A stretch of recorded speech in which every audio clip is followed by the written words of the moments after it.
ఈరోజు ఒక simple క్వశ్చన్తో start చేద్దాం. మన జీవితం కాకపోయినా సినిమా చూసి మనం ఎందుకు ఏడుస్తాం?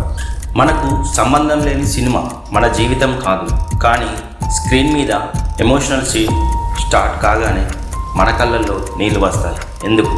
ఇది యాక్టింగ్ కాబట్టేనా, లేదా మ్యూజిక్ టచ్ చేసిందా, లేదా మన లోపల డీప్గా ఏదో టచ్ అవుతుందా? ట్రూత్ ఏంటంటే మన బ్రెయిన్ స్క్రీన్ మీద జరుగుతుంది రీల్ అని కంప్లీట్లీ సపరేట్ చేయదు.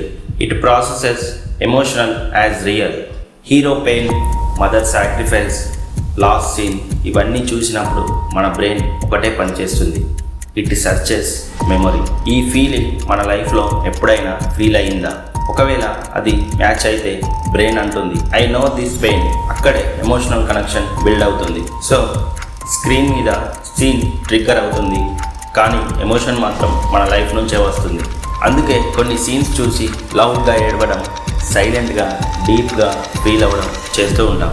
ఎవరు చూడకపోయినా ఇన్సైడ్లో మాత్రం హెవీగా ఉంటుంది. ఇంట్రెస్టింగ్ ఏంటంటే అదే సీన్ ఇంకొకరికి ఎలాంటి ఫీలింగ్ రాకపోవచ్చు. Because every brain has different memories. So cinema universal కాదు, పర్సనల్. Truth simple. మనం సినిమా చూసి ఏడవడం కాదు, మన లైఫ్లో ఫీల్ అయిన ఎమోషన్స్ స్క్రీన్ మీద రిఫ్లెక్ట్ అవుతాయి. ఈ పాయింట్ అర్థమైతే సినిమా ఇంపాక్ట్ ఎందుకు స్ట్రాంగ్గా ఉంటుందో క్లియర్గా అర్థమవుతుంది.